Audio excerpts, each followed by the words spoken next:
순서 없이 하고 싶은 하고 싶은 의원님만 하기로 했습니다. 이번 기초실장님 질의는 이상보 의원입니다. 우리 한문 실장님 시간 내주셔서 감사합니다. 2023년도 이 예산들을 2022년도 말에 이제 결과적으로는 본회의 통해서 마무리되지 않았습니까? 예, 기획조정실장 허문정입니다. 예, 그렇습니다. 그런 이후에 어떤 예산들은 반영이 된 예산이고 어떤 예산들은 또 반영이 안 된 예산들이 있고 또 실질적으로 올해가 코로나가 이제 국가적으로나 제주도 전체적으로 이제 다 해제된 상태에서 꼭 필요한 예산들이 읍면동에 배치된 이 기 예산들도 또 삭감으로 돼가지고 이번 추경 재원으로들 한 부분들도 있더라고요. 그런 것들에 대해서 혹시 면밀히 살펴보셨습니까? 예, 예산 뭐 세부 사업별로 다 살펴봤다면 좀 그거는 좀 지나치게 말하는 거고요. 전반적인 틀에서 저는 좀 살펴봤고요. 흔히 지금 우리 보통 저 의회하고 도가 저 좀 소통 잘하자. 예, 그렇습니다. 그런 얘기들을 계속 일상적으로 해왔지 않습니까? 네. 그런 소통하는 쪽에서 다양한 뭐 각 상임이든 아니면 의원 개개인이든 여러 가지 애로사항이라든가 주민들이 이 건의사항들을 뭐 기획조정실을 통해서든 보건복지안전위원회를 통해서든 다양한 상임위 채널이든 집행부로 의견 개진이 된 걸로 이제 제가 들을 때는 우리 의원님들의 목소리라든가 뭐 특별히 잘 소통되거나 잘 반영됐다거나 이런 것들이 거의 없는 얘기라 가지고 좀 우리도 이런 기회에 좀 이제 다 이 행정자치위원회 소관들이지만 기획실장입니다. 그리고 예산 담당이 어디 있어요? 오늘 처음 보네요. 오늘 앉으세요 그냥.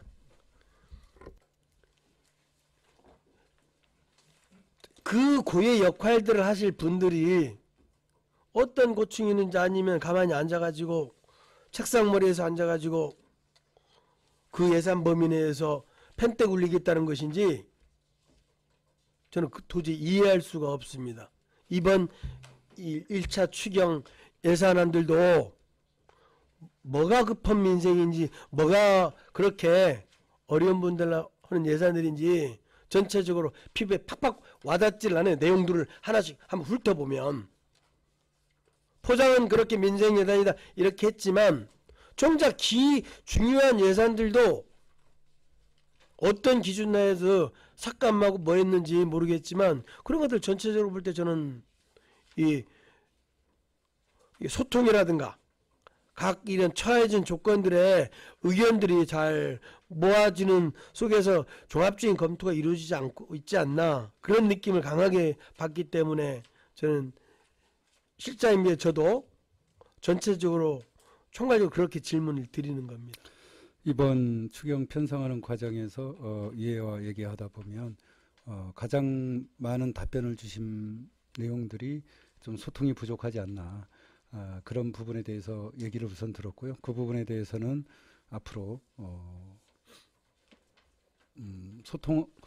소통의 방법이나 좀 개선 방향에 대해서 전향적으로 추진해 나가겠다는 말씀드립니다. 그리고 다만 이번에 의원님 예산 아까 말씀하신 분 반영이 좀 안 되거나 그런 부분들은 어떤 기준이나 도정에 일반적으로 민생과 관련된 예산이 아니면 어떤 원칙적으로 이렇게 잣대를 가지고 이렇게 검토하시는 걸로 알고 있습니다만 도정은 기본적으로 운영해야 될 기본적인 어떤 체계가 있습니다. 그리고 도정으로서 나아가면서 가져가야 될 현안들도 있습니다. 다만 민생의 기조가 민생이라는 것이 있어서 그런 부분에 대해서 소상공인이나 취약계층 그런 쪽에 좀 반영해서 접근했다는 말씀드리겠습니다.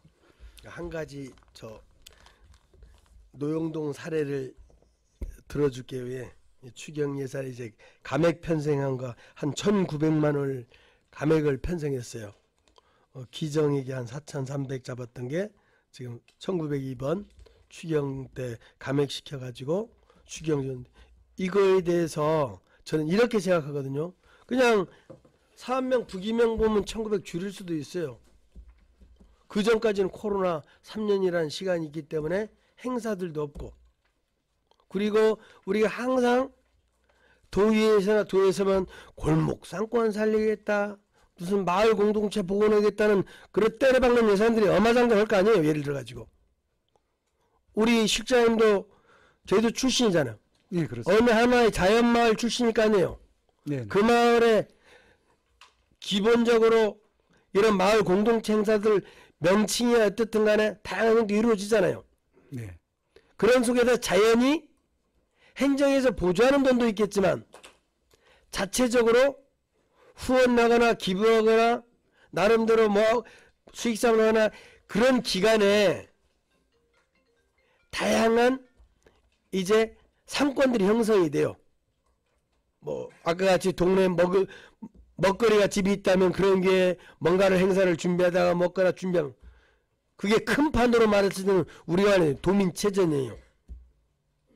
도민체전 했을 때 이기고 지는 걸 떠나가지고 나름대로 다 하지만 각자 역량공간 속에서 준비를 하면서 공동체 스스로에 대해서 해야 될 준비 다양한 형태의 성과들인데 이런 부분들이 기존에 그리고 행정이 편성한 예산이에요. 행정 잣대로 아까 같이 다시 불용된 것도 아니고 지금 1차 추기 5월인데 그리고 또 아이러니하게 이 예산을 또 올렸더라고요. 행정예산.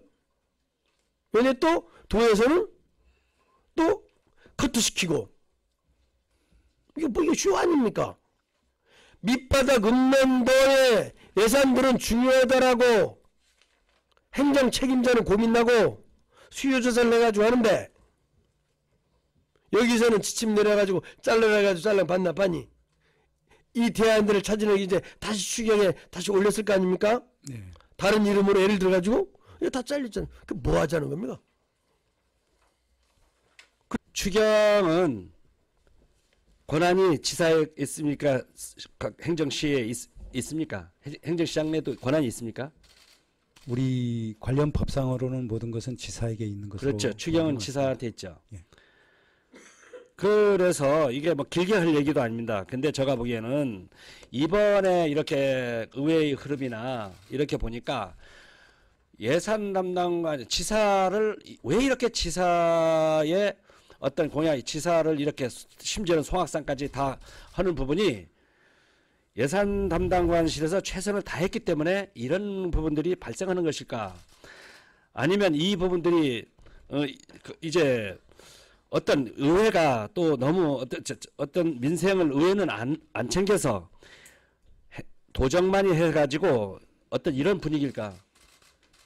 그 실장님 지금 어떤 분위기가 어떤 분위기라고 보십니까? 저는 지역 발전은 지사님은 도민들의 선택을 받았고 도의원님들은 각 지역별로 지역민들의 선택을 받아서 그래서 대신 예. 본 의원도 여러 건이 유보 사업을 해서 반항을 안 했습니다. 왜 반항을 안 하는 줄 아십니까? 예산 담당관실이 너무 세요. 일단 기조실장만 그래도 몇 차례 찾아왔어요. 예, 전 기조실장도 찾아왔고 실장도 저 찾아왔죠. 예. 그런데 호소를 했습니다. 5,800만 원짜리 예? 그게 지역의 그 건강 증진을 위한 분들이 야간에 하는 이 안정이나 어떤 그런 분에 이제 해서 그래서 또 유보를 시켰더니 그거를 다음에 이제 어떻게 해주겠다고 이번에 했더니 또 삭감이에요. 그러면서 또 보니까 그렇게 제가 보기에는 이보다 급하지 않은 것들이 민생하면서 오직 민생이에요. 저희들도 민생을 잘 챙겨가지고 당선돼서 들어온 의원들입니다. 아무튼 이 부분이 참 이게 어떻게 보면 착각하는 의회를 좀 무시하고 약봐가지고 권력형으로 어떤 행정이 대단한 권력이 자리로 이렇게 착각하는 건 아닌지 이렇게 또 아니, 좀 전혀 생각하거든요. 아닙니다. 그거 아닙니까? 아니면 몸소 좀 보여주세요. 몸소. 앞으로 그렇게 아니면. 하겠습니다. 아니면은 몸소 보여주시고 예. 오늘 여기 예산담당 담당관님이랑 나와 있는데요. 고생은 물론 많이 하고 있을 겁니다. 우리는 고생을 많이 하고 있지만 그래도 민생은 우리 이제 도지사님만 챙기는 게 아니고 45명이 의원님들도 민생을 잘 챙기고 있습니다. 그래서 좀 소통이 곧 배려 아닙니까? 네. 민생의 기준을 도의회와 도정이 좀 같이 밸런스를 맞춰서 갔으면 좋겠다. 도정만 민생이 있는 것 같습니다. 제가 보기엔. 아무튼 예. 저 도정만 있는 의원님 수고하셨습니다. 질의하실 의원님, 예, 현재 의원님 질의해 주십시오. 네, 현주영 의원입니다. 기조실장님 아까 다른 의원님 질의 답변 중에 조금 표현에 좀 신중해 주셨으면 하는 게 예, 말씀하십시오. 의원 예산 하는데 네. 지역 예산입니다. 예, 지역 예산입니다. 의원님- 실질적으로 의원님들이- 2020년에 의원님들이 없어졌습니다. 의원님 개인적 사업을 하기 위해서 예산을 요구하는 게 아니고요. 현장에서 받은 지역 민원을 위해서 도가 해야 될 것을 의회가 대신하는 겁니다. 그렇게 알고 있습니다. 그리고 아까 용역 만능주의 하는데요. 그때 당시에 용역 만능주의는 위탁형 용역을 하지 말라는 말이었습니다. 그걸 또 그런 식으로 말씀하시면 좀 제가 좀 듣기가 좀 그렇고요. 아까 기조 말씀하셨는데 그럼 이번 추경의 기조는 어떻게 됩니까? 경제 활성화와 그리고 취약계층 지원 그리고 현안 사업 경제입니까? 민생 경제입니까? 민생 경제로 보시면 되겠습니다. 원칙은 뭐가 있습니까? 이번 추경의 원칙은. 제가 생각할 때 추경은 예산은 기본적으로 기조와 원칙과 형평성이 좀 맞아야 되는데 네. 이번에 세 박자가 다 무너졌다고 저는 생각합니다.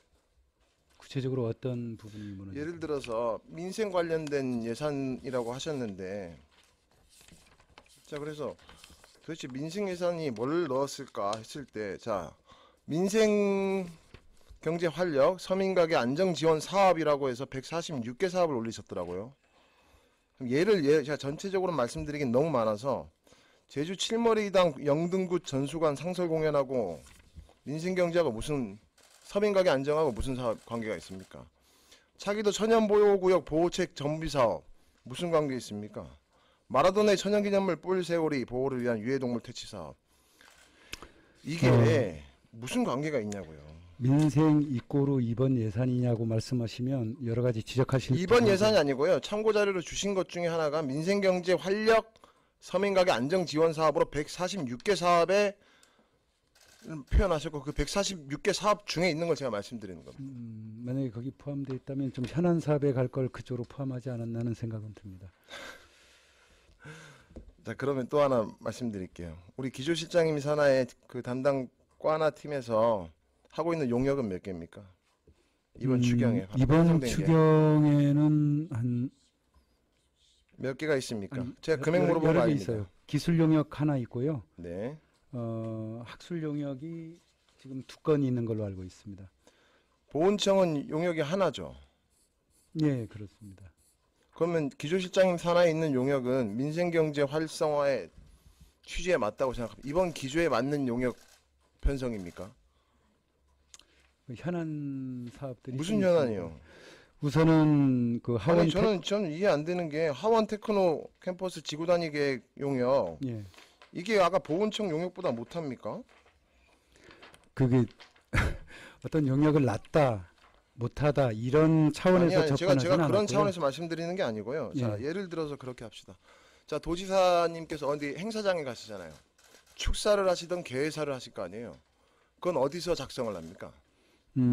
여러 부서에서 작성을 하죠. 부서에서 작성해서 대변인실에서 검토합니다. 최종적으로 검토하죠. 예, 그렇습니다. 이건 도민들 또는 행사에 참여한 관계자 또는 도민사회의 지사의 말은 거의 공약 같은 거 아닌가요?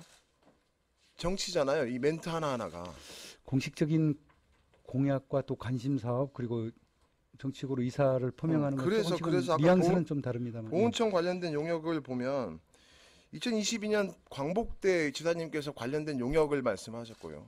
올 3월 1일에 3.1절 행사에서 또 말씀을 하셨거든요. 지사님의 평소 생각을 말씀하신 건 아니라고 봐요. 언어가 정리돼서 예. 그 언어를 도민사회 또는 관계자들한테 표명하는 건데 이번 추경이나 지난 본예산을 보면 두 차례 다 같은 용역인데 부동의 또는 편성하지 않았다는 거는 지사의 언어를 도민사회의 허위로 거짓말장애로 만들고 있다고 저는 판단이 됩니다. 그건 아니고요. 그거 아니면 어떻게 저희 그 이해를 3.1절 행사장에도 현 의원님도 계셨지만 저도 있었습니다만. 저 들으면서 예. 그날 3.1절 행사장에서 들으면서 아 지난 본예산에 편성이 안 된 게 이번 추경 때는 반드시 되겠구나 라는 확신을 가졌습니다. 근데 이번에 반영되지 않은 거 보고 충격을 먹었습니다. 확신에서 충격은 누가 만든 겁니까?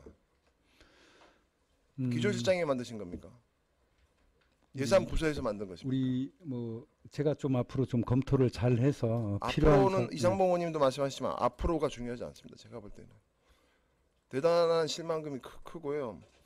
지난번에 제가 저희 심의 과정에서 좀 물어봤는데 좀 또 놀라운 사실이 예산부서의 복지 사업 관련돼서 이 정리는 누가 하는 겁니까? 복지직이 혹시 있습니까? 복지직은 없습니다. 그럼 복지 사업이 편성됐을 때 누가 재단을 하는 겁니까? 누가 평가를 하고 누가 결과를 만들어내는 겁니까? 제가 볼 때는 필요한 사업들이 꽤 있더라고요. 근데 다 전액 삭감이에요. 편성도 안 되고 이번엔. 이 기준은 뭡니까? 그래서 제가 원칙을 물어본 거예요. 또 형평성 제가 말씀드렸잖아요. 형평성 결국 차별받지 말아야 되거든요. 똑같은 기준, 똑같은 절차를 밟고 올라갔음에도 불구하고 어떤 건 되고 어떤 건 안 돼요. 만약에 보조금 심의에서 적정을 받았다 하더라도 우리가 예산이 한정된 부분이 있어서 모든 부분에 다 태울 수 없는 그런 것도 있습니다. 단계적으로. 그러면 소통해야 되지 않을까요? 예, 그런 부분이 좀 있습니다. 사전 소통도 중요하지만 어떠한 일이 발생되고 어떠한 일이 결과가 예측됐을 때는 의회든 그 사업을 편성한 과하고 소통을 해야 되지 않나요? 이번에 와서 그런 주문을 많이 받았고 저도 앞으로 이 부분에 대해서 위원님이나 부서와 좀 더 협업해서 가야겠다. 앞으로 어떻게 구체적으로 하실지 한 가지만 말씀해 주십시오. 어떻게 하신다는 겁니까? 잘하겠다는 말은 저는 좀 이해가 안 돼서 저 실장님에 대한 믿음과 신뢰가 좀 있었거든요.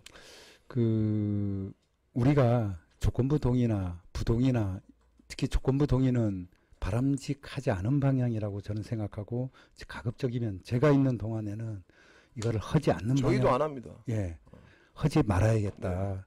동의 부동의만 있을 뿐입니다. 예. 행안부 맞습니다. 그래서 지침에도 나와 있고요. 질의는 온 거 있습니다. 조건부 동의도 가능하다고 최근에 왔습니다. 왔지만 이거는 바람직하지 않고 이해와 부서와 서로 협업이 안 됐을 때 나올 수 있는 그런 문제가 아닌가 생각해서 보조금 심의위원회의 어떤 위원회의 기본적인 기능을 살려주고 그리고 위회와 정상적인 소통된다면 기본적인 기능을 하고 있다고 예, 판단하시는 겁니까 그럼? 예, 기본적으로 저는 그런 판단 안 생각합니다. 하고 있다고 생각합니다. 그래서 동의 부동의로 명확하게 나눠서 가야지 조건부 동의는 앞으로는 지향해야 될 그런 부분이라고 정확히 생각하고 있습니다. 뭐 관련돼서 좀 자세한 얘기는 제가 내일 다시 한번 예, 드리도록 하겠습니다. 그렇게 하도록 하겠습니다. 네, 이상입니다. 담당관님도 보십시오. 예, 담당관 양수천입니다. 네, 참석해 주셔서 고맙습니다. 같은 질문인데 예. 2023년도 본예산은 2022년도 됐지만 이번 1차 추경 예산은 예. 예산 담당관실 소관 아니에요. 예, 꼭 맞습니다. 같은 질문으로 아까와 같은 이제 추경이면 덧붙여지는 게 아니라 아까 지역의 거는 빼는 예산들 있잖아요. 예. 예, 삭감하시는 예. 부분 지금 말씀하시는 그 예산들은 왜 삭감한 거예요? 예산 담당관님이 그 자리에 와가지고 이번 1차 추경 할 때 했던 부분들인데 예. 뭐 부동의원과는 추가요. 우리 아까 실장님이 얘기하듯이 뭐 부동의하기로 한 거에 뭐 이런저런 뭐 그것도 뭐 해석에 따라 집행 뭐 일도 있는 부분. 그런데 왜 필요한 예산들을 집행부에서 짰다. 그거에 대해서 합리적으로 검토 없이 그거에 대해서 왜 삭감했어요? 아까 노영동 예산들 한번 얘기해 보세요. 그리고 또 그 노영동 예산이 다 신청이 됐을 거예요. 몰랐는데 예, 그게 또 반영이 안 됐어요. 그럼 일반 주민들이나 저희들 볼 때는 우스운 거죠. 행정에서 예산 담당관실에서 지침들을 내리니까 읍면동 단위에서는 어쩔 수 없이 필요하다라고 분명 다 나름대로 이 종합적인 검토 속에서 얘기했고, 그렇기 때문에 2023 본예산에서 또 그게 본예산 편성 부서에서도 인정해줘가지고 되는 부분들인데, 당장 그런 부분들은 되지 않은 속에서 삭감까지 했다? 그러면서 민생을 얘기한다? 한번 얘기해 보세요. 예, 뭐 부동이나 이런 부분들은 이제 아까 말씀을 주셔서 뭐 제가 또 따로 말씀은 드리지 않겠습니다. 근데 뭐 저희가 이제 예산 편성을 하면서 일단 뭐 이제 그 의원님들의 뭐 지역의 이제 수요나 이제 이런 부분들을 이제 고려를 안 하는 건 아니고, 근데 이제 많이 고려를 못했다는 점은 생각은 듭니다. 다만 저희가 이제 편성을 생각했으면 좀 사과하세요. 생각하지 말고. 그 예산은 어떤 사연 많은 예산들인데 지금 코로나가 풀려가지고 예를 들어가지고 온갖 마을 공동체 행사 속에서 이게 필요 없는 행사들이라면 앞으로 도에서 그런 예산을 일괄적으로 하면 되지만, 그러지 않으면 그게 장점이 있다고 하면 그거에 대해서 종합적으로 읍면동 단위에 또 지역들 머무는 공무원들 행정에만 머무는 거 아니지 않습니까? 직접 지역 주민들을 탐방하고 애로사항도 경청하고 그 속에서 필요한 예산이라고 판단이 됐기 때문에 행정에서 지금까지 보조금 심의를 통해 가지고 심의도 받게 하면서 적정 예산들을 편성했던 거 아닙니까? 근데 생각한다고요? 생각하다가 집이 갈 시간 됩니다. 그런데 그 필요한 예산 원하는 분들은 행정에 대한 불신, 그리고 공동체에 대한 느슨함, 여러 가지 눈에 윤리형이 잃어버리는 게 되게 많아요. 그게 뭐 결과적으로는 안 됐을 때 모든 거를 코로나로 너무나 하지만 지금 이제 코로나가 끝났잖아. 이제는 어떻게 아까같이 민생예산이나 뭐 경기를 활성화시키고 아까같이 공동체가 그만큼 이제는 코로나 때문에 간격이 벌어졌으면 이제 간격을 좁힐 건가? 이러면 행정은 계속적으로 그런 이 간담회를 통하든 사업을 통하든 그런 예산을 활성화시켜야죠.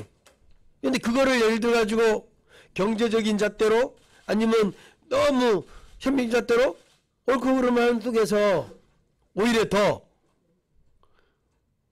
지역 주민들이라든가 도민들이라든가 기준으로 해왔던 장점들이 오히려 사라질 판국이 있다니까요. 이러한 한 예산 하나하나를 이렇게 보면 뭐 밑에 있는 부서들이 예산 담당하실 문턱을 못 넣는 것 같아요. 한 가지만 물어볼게. 여기 참석했으니까 무슨 질문을 할지 혹시 고민해 온 거 있어요? 여기 7명의 도의원이 앉았을 때 저 의원은 뭐 질문할 거 담다, 저 의원 뭐 질문 한번 고민해 본 적 있어요? 예, 오늘 뭐 출석한 이유가 지금 뭐 저희가 이제 뭐 읍면동 예산이나 이런 부분들에 대한 좀 고려가 부족했다, 이제 이런 부분들에 대해서 그럼 한 가지 물어볼게요. 노영동의 추경 예산은 얼마 편성했어요? 지역에서 얘기한가 실질적으로 아는 예산이 이 예산들을 걷어보니까 타 지역은 타 지역대로. 그런데 예산 아까 민생이라고 하죠. 민생. 예. 예. 민생 예산 예를 가지고 노영동 예산은 얼마 편성했어요? 예, 뭐 그것까지는 제가 좀 다 수치까지는 살펴보지 못했습니다. 근데 준비 부족 아닙니까? 지금 26개 읍면동 예산이 편성된 게 추경에 거의 없어요. 읍면 지금 이 시간에 걷어봐도 한림부터 걷어봐 사억, 구자, 한림 사억, 구자 사억, 뭐 제로 마이너스 아까 같이 삭감만 돼 있고. 근데 이 아까 같이 예산을 그러기 때문에 우리 예산 담당관님은 아까 같이 본청 중심을 고민을 했다는 거예요. 진행해 주십시오. 예산 담당관님, 들어가지 마시고요. 이게 저희 상임위 관련 예산이어서 제가 도본청 장애인복지과에서 하는 시청각 장애인 서비스 지원 사업은 어떤 사업입니까?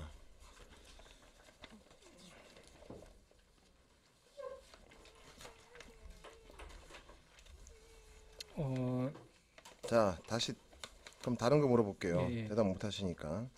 여성가족 청소년과에서 하는 학교 밖 청소년 지원센터 종사자 보수 현실화 사업은 어떤 사업입니까? 모르시죠? 이거는 이제 학교 밖 청소년 이제 지원센터의 이제 종사자들에 대해서 이제 호봉에 대한 이제 그것을 이제 좀 현실화하는 사업으로서 이제 그럼 제목을 약간 푼 거밖에 안 되잖아요. 자, 다음 제주 서귀포시 노인장애인과에서 하는 서귀포시 장애인 자립센터 운영 추가 인건비 사업은 또 어떤 사업입니까? 이것도 그냥 제목을 풀어서 이야기할 건가요? 자, 또 서귀포시 여성가족과 통합상담소 보수체계 개편 인건비 어떤 사업인지 자세히 좀 알고 계십니까? 뭐 사업의 뭐 세부적인 내용까지는 좀 그쵸. 설명드리기 어렵고 이제 인건비 근데 왜 관련으로 제가 네 알고 가지 있습니다. 사업을 말씀드리냐면 이번 추경 때 지난 2023년 본예산 의회증익 부동의 사업이었습니다. 예. 부동의 사업이 총 몇 개였습니다. 몇 개였습니까? 의회증익 부동의 사업이. 부동의 사업이 이제 한 21억 규모로 알고 있습니다. 그 몇 개라고 물어봤는데 그 금액을 말씀하십니다. 75건에 21억. 71건이죠. 예. 근데 부동의 사업이라고 하면 절대 안 된다는 거잖아요.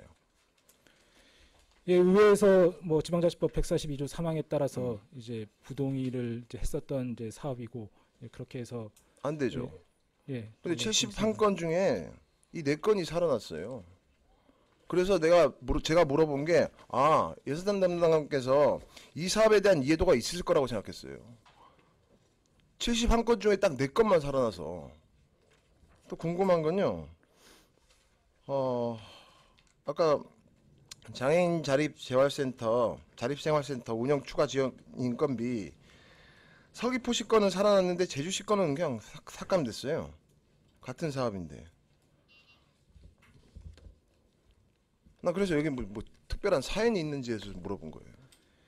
모르죠? 제주시에서는 이제 저희가 이제 이런 삭감 관련해서는 이제 부서에 그런 걸 이제 다 파악을 했었고 이제 네. 제주시에서는 이것이 이제 아니 삭감을 부동이 해도 된 된다고- 건데 왜 살렸냐고요. 추후에. 그러니까 부동이 이거가 돼서 저는 부동이 된 거 살려줘서 참 감사한데요. 일관성 있게 가시지 부동이까지 다 해놓고 왜 이건 살리느냐고요. 그럼 다른 부동이 사업들은 억울하지 않겠어요? 왜 우리 건 안 살려주지?